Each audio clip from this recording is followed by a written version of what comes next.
jagged clearing, leaning against a tree. He's already noticed us and is looking our way, smiling.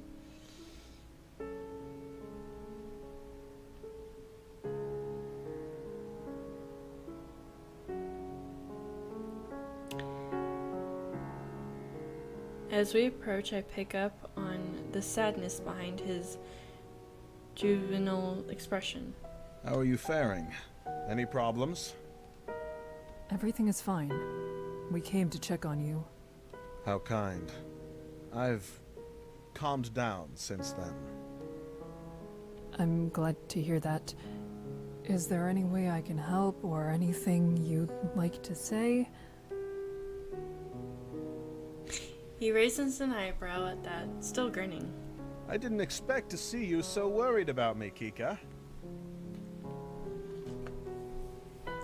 I have to force myself not to avert my eyes at that comment, embarrassment flowing into me. You ought to not question it, you know. Simply be thankful for all her thoughtfulness.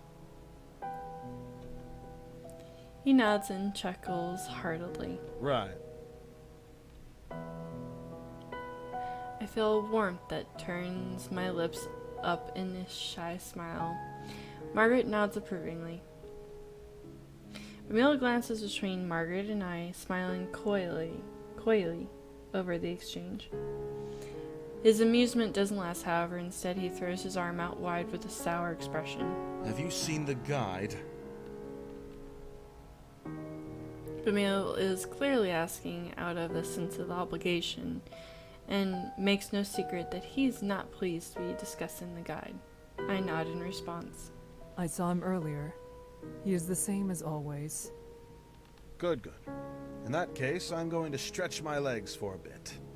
I feel stiff from standing in one place for so long. Wait. I can't help but wonder if it's the best idea to keep splitting up and wandering off. We've all had time to ourselves to think. I believe we should stay together now. I agree. She has a point. We can't be sure how safe this island truly is. Well, I've had my fair share of being difficult lately.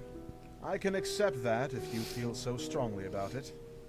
I'd still like to take a walk, if you two don't mind joining me. We don't have much time to contemplate the offer because he chimes in once more. I could also go for a nap. I smile softly at his attempt to be accommodating to us despite our sudden intrusion. I would not mind walking. Bamil grins and glances over at Margaret. What do you think? I am the one who wanted us to stick together. I'm not going to put a wedge in the plan.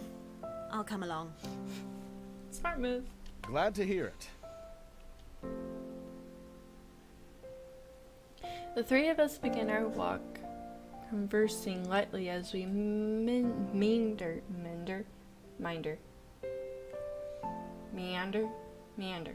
around the island. As we walk, I can feel my worries easing into a light burden.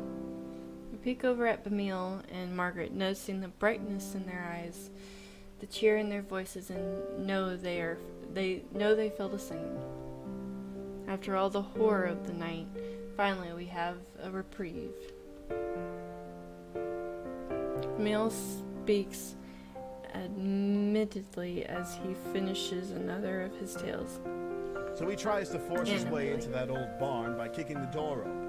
His foot ends up going right on through the wood and gets stuck. Margaret and I exchange a look, sharing unspoken amusement. I'm curious. This fellow guard you've been speaking of wouldn't happen to be a stand-in for yourself, would he? I'm gonna save right here. He certainly wouldn't. Must you always doubt my word? Yep. Bamil playfully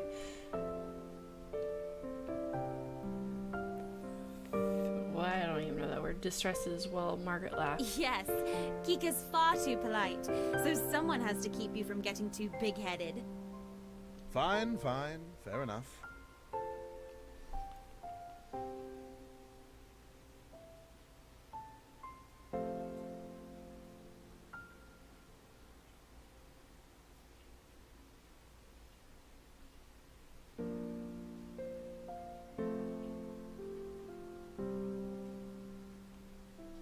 I don't know why I would take offense to that. It's not like I can hear it. But what if I told you the fellow guard in my story was actually Kika? Then I'd have to tease her for committing a blunder that seems like one you would make, of course. You're a harsh one, Margaret. I'm not safe from your verbal lashings no matter what I say. You make it much too easy for me. Margaret's grinning.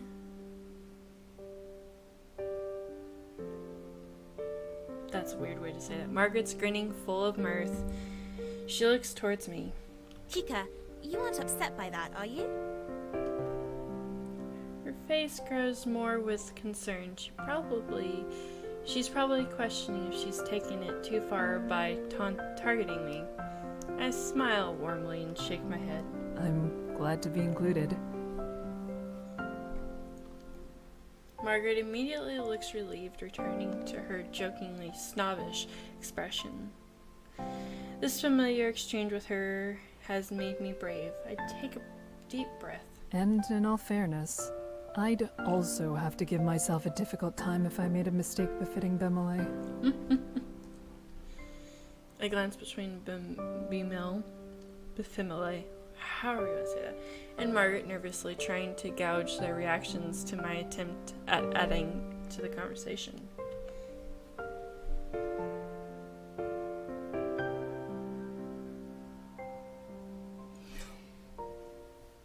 Now, my entire family does that. I am corrected on Facebook, I'm corrected on Instagram, corrected in emails, texts, in life. I've just gotten used to the fact that I say things odd. And I'm okay with that. I can't believe I've been betrayed this way, after all we've been through. Oh, gosh darn it. Margaret smoothly applauds my efforts. I smile timidly at their reactions. You've come so far, Kika. Margaret gazes at me fondly. Ah, shit. Is it gonna be another one of those where you have to, like, whichever one you start actually paying attention to is the one you're gonna like? That's just peachy.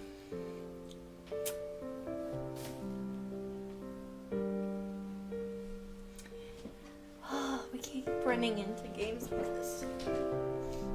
Oy.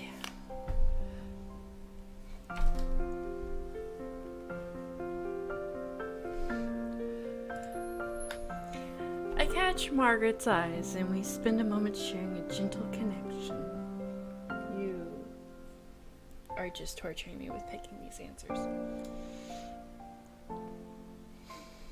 We have an achievement unlocked. Company. For a brief moment, all of the troublesome circumstances seemed to float away from our minds and we enjoyed each other's company.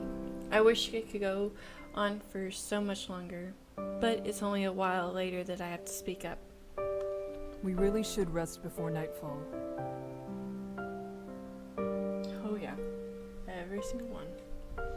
I'm fine with that idea. All right?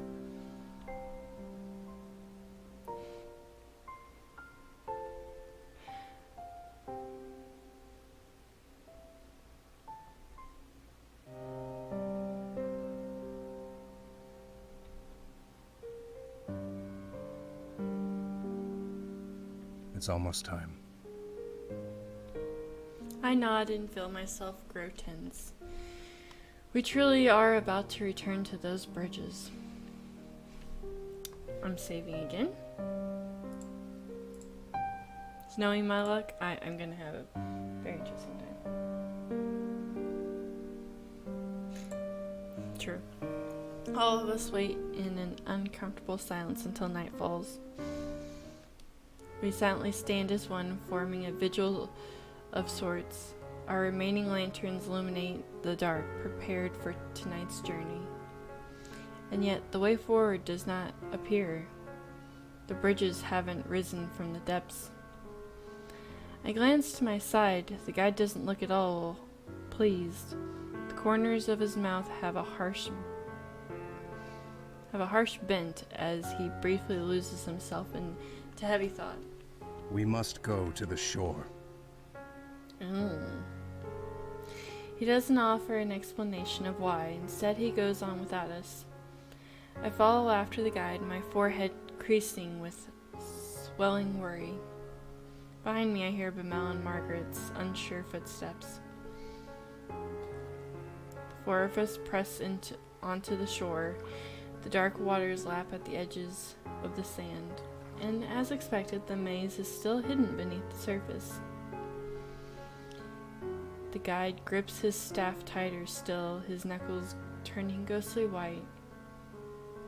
He sucks in a breath of air like he is about to speak, but he hesitates. We all stare at him expectantly. After a moment more, the guide is fed up with waiting. The bridges are late. If they don't arrive as soon as darkness falls, there's no telling exactly how long it will be before they do.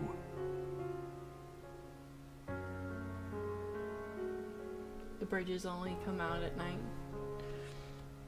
Bamil's face immediately sours and he isn't able to stay silent about his feelings. So we're going to waste our time standing idly by. There's hardly enough time to make the trip as it is. Complaining won't make these bridges come any sooner, though I sympathize with your frustrations. The wait had already been tense as it was. Not knowing how much longer it will last makes it that much more dreadful. Time is by far the least of our worries. On the bridges we are constantly moving, which makes it easier to avoid the prowlers. However, this island does not offer that luxury. We're trapped here. Well, that's not a good thing. My body goes rigid as his words sink in. More importantly, the bridges are raised above the waters. Nixie have difficulties pulling themselves up onto the bridges. The soft sloping of the shore will allow far more prowlers to drag themselves towards us. Oh shit. Not all will be as dangerous as the ones we've encountered thus far. However, we could easily be overwhelmed. A pit forms deep in my stomach. I stare at him, aghast. I had no idea the situation was that dire. I glance from the waterline to the trees. What I'm looking for, I don't know. A sign of what might be to come, perhaps? I wonder if those fires had anything to do with this. Bamil's words are biting as he wonders aloud. The guide answers Bamil firmly, wanting to put an end to his speculation. No. Whatever magic controlling the bridges is inconsistent. Humans haven't found a way to impact it. We can only do temporary physical damage to the boards. Oh, yeah.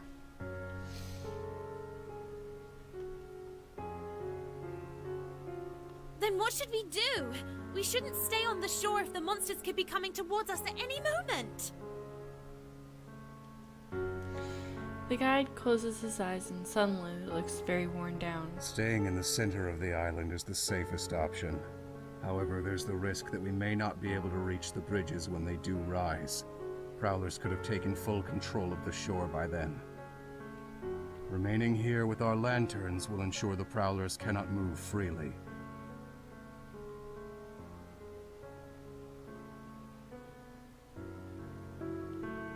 I will not be kept on this island for another day, so the shore is where I will be. You may wait at the edge of the forest, or even at the center of the island if you fear being attacked. If the prowlers come between us and you fail to make it to the bridges, I will leave you behind. Nope. I feel like we should stick with him. I feel like we should stick with him. Of course you would. I think it's a very bad idea to not stick with the guide. Very, very bad idea.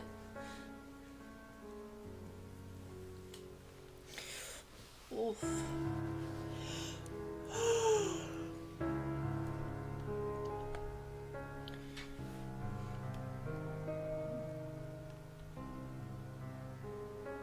If you were staying by the shore, perhaps I could be positioned somewhat further back from you. and then the others could stay further back still. That would keep us safer, without having any major gaps of darkness between us and the shore. Good suggestion, Kika. I'd say that's likely our best option, and we don't have time to come up with any other way regardless. Yo. Ugh.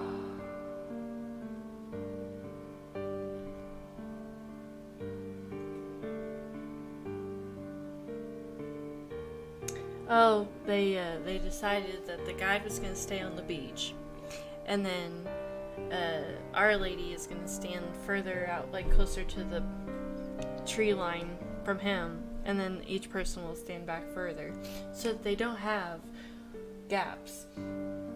Bad idea. After getting a sense of where they are, I turn my gaze ahead. At first, I think I'm being fooled by the fog. There are several white dots playing along the edge of the water. Oh, those are eyes. Those are eyes. That's not good. Dark globes begin to surface, and I see them for what they are. Eyes. So many white, dribbling eyes gleaming sharply against their pitch black bodies as the Nixie bob up and down. Yes, pretty much. It's stupid. I don't agree. I think it's completely stupid. I'm protesting very strongly to this. I don't like it.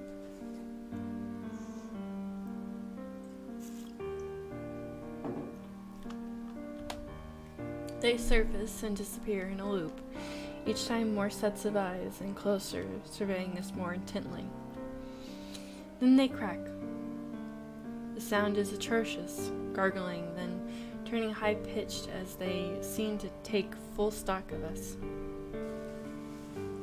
The lights in their eyes somehow seem brighter as the first of the Nixie dig their claws into the sand and begin dragging themselves upon the shore. I plant my feet firmer. Yeah. And there was no choice to us. Like they just decided it. So it wasn't even like I chose wrongly or anything. A shrill shriek pierces the air, accompanied by a tail. I hate that word sometimes. It's tail. It's hiss. Hi. Okay, over here. If you want attention, come over here. Hi. Oh, hi. Oh, look at that face. Hi. I whip my head backwards towards the sound, only to be greeted by coal black darkness. I cry out desperately into the void where Margaret and Bemil stood. What happened? No, that's never a good idea. There is silence, then the best sound possible. Margaret's voice replies, shakily. There was a prowler in the woods. I didn't notice it until it was already too close to me. I dropped my lantern when I saw it. The light was enough to drive it away, but now it's gone. Shattered. Oh, that's stupid. Yes. Toby, you're being adorable. I swerve my head back to make sure the shore is still clear before I sprint over to release them from the darkness with my own light. Margaret stares down at the ground. I don't know what that word is when I arrive. Bemil has his hand placed on her shoulder. I didn't see the thing either. The monster blended in far too well with the dark, crooked trees of this place. He gives me a sad smile as I approach the two closer. We can make a small fire for light. Margaret sniffles loudly. That may work for now, but what will we do once we're back on the bridges? We will manage. Oh my gosh, Toby. You're sliding off my leg. You know this. I speak firmly, trying to assure her. I can't even guess how effective that attempt was. Bemil begins to gather dry twigs, stones, and to craft a fire with. Margaret moves to help him, though she still looks terribly upset. I feel awful. It wasn't her fault. Hi. We dig a few inches down into the sandy soil before making an edge with the rocks to stop the fire from giving us a repeat of last night. I layer the fuel quickly and light a match at the base of the pit. Margaret stokes the fire with Bamil feeding it in twigs. The grass ignites easily and showers the area with enough light to keep anything else that may be lurking in the forest at bay. I release a discreet sigh. Discreet words. I suck at them.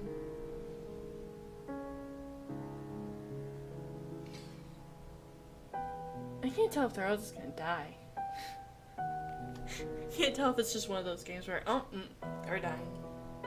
That's why I keep saving, because I know it's based off choices. So kind of like if I die, I'm gonna go back and choose differently.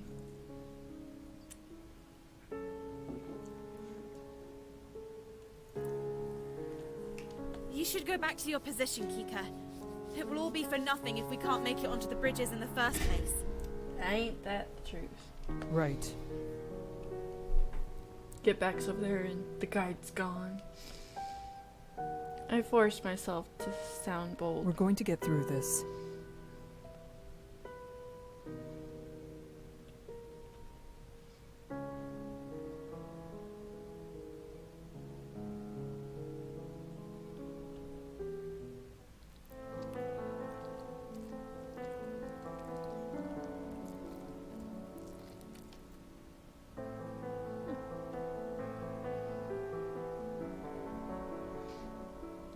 He remains where he is, resolving to keep all the monsters near him in sight.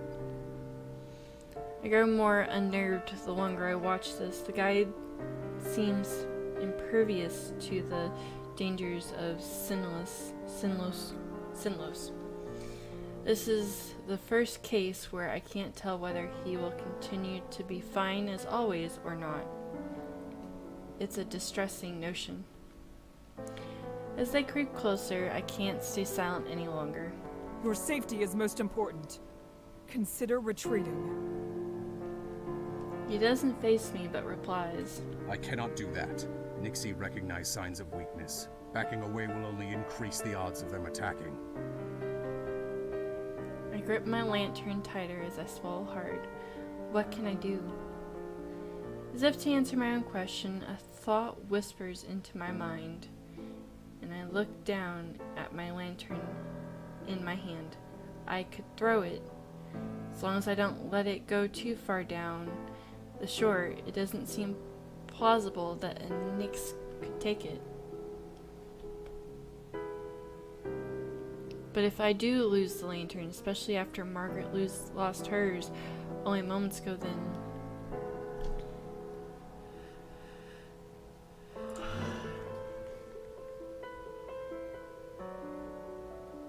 fuck. I hope my show's okay. Fuck. I can't act rashly here. The guide has managed through every situation we've been through, as well as countless others we did not bear to witness to. I resolved to continue with what we planned and keep my position. I hope I didn't mess that up though. Without flinching, the guide keeps hold of our position on the waterline. I periodically switch between watching him and the others and the rest of the shore. As I scan the forest, there's a stinging groan. Was that the guide? It can't be.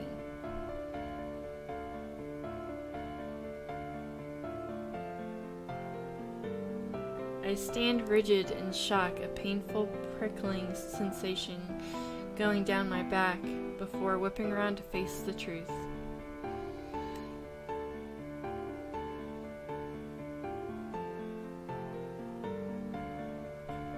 He's crouched low on the ground, staring forcefully at the group of Nixie head on. There's a whole other group of monsters rapidly crawling back into the water. Hey! I step forward with a shout, but he puts out a hand to halt me. I do not go further. I and those creatures motionally watch for what he will do.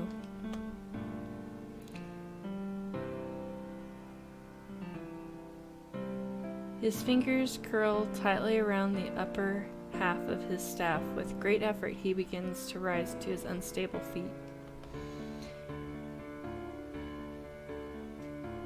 The moment he is fully upright, the guide aggressively swings his lantern at the encroaching Nixie. It would be more like approaching, but he catches them completely off guard, and they scatter to rejoin the rest in the black depths. The guide crumbles back into the sand unceremoniously. I can hear his ragged breaths as he regains his composure. He tugs at one side of his cloak, bringing it closer around himself. It covers up a dark, growing stain creeping through his right pant leg. Even while collapsed, he seems compelled to hide his frailty. Is that admirable or saddening? I do not know anymore. The guide roughly pulls himself back onto his feet and forces himself to remain standing. The rest of us must remain strong as well if we are to survive this night. Gripping my lantern, I watch over everything and everyone in sight vigilantly.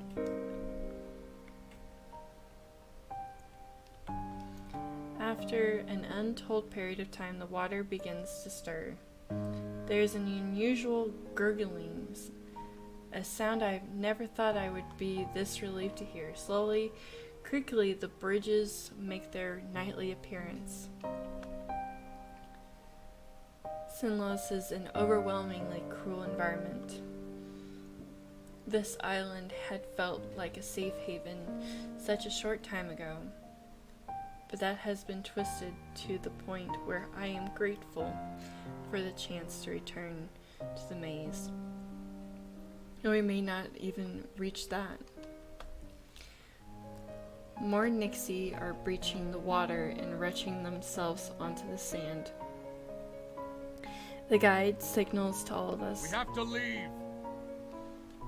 Thanks to his position on the shore, the guide is able to board the bridge without confrontation. For the rest of us, however, the Nixie begins to crowd the opening. It appears they want to get on themselves.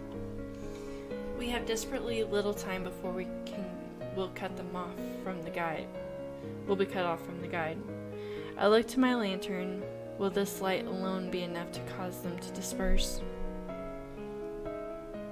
Come on! Margaret's shout cuts straight through my thoughts. Well, ain't that a genius idea? She advances towards me, holding onto a heavy stick with the end set on fire as a makeshift short torch. The sight is striking. It won't last long! We need to get through now! She needs not say any more. The three of us push our way forward. As we advance, Margaret relays her plan. We'll toss the branch when we get close. The smoke spewing off this thing is making it even harder to see than usual.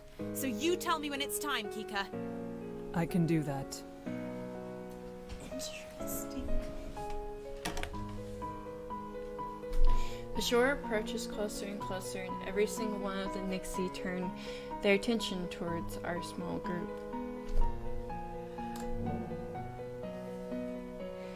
After alerting Margaret, she gives her all to hurl the flames ahead of us while avoiding setting the bridge itself on fire. The monsters flee from the torch. The path is clearing. We waste not one moment sprinting towards the bridges. With the others near my side, I am able back into the maze. We don't stop until there is a considerable distance between us and the shore. It is there we encounter the guide. Upon seeing his figure, I hide a sigh of relief. We haven't been left behind.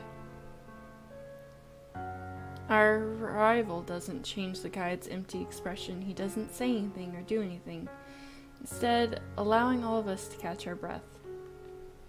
Bamil starts to laugh, increasingly through uneven breaths. Such recklessness. I can hardly believe it worked. Margaret chimes in, equally as amazed and exhausted. I don't know how we managed to do nothing wrong. That feels far more fitting for this journey. Right. Yes, you could have burnt your fingertips off. Or perhaps the bridges could have gone up in flames. Margaret looks at him curiously. Bamil gives her a wink. That would have been the outcome if I was handling the torch, you think? Yes. We need to start walking. We've already lost much time as it is. Almost as soon as he finishes his statement, he stumbles, nearly falling back down. His hands slip down the shaft of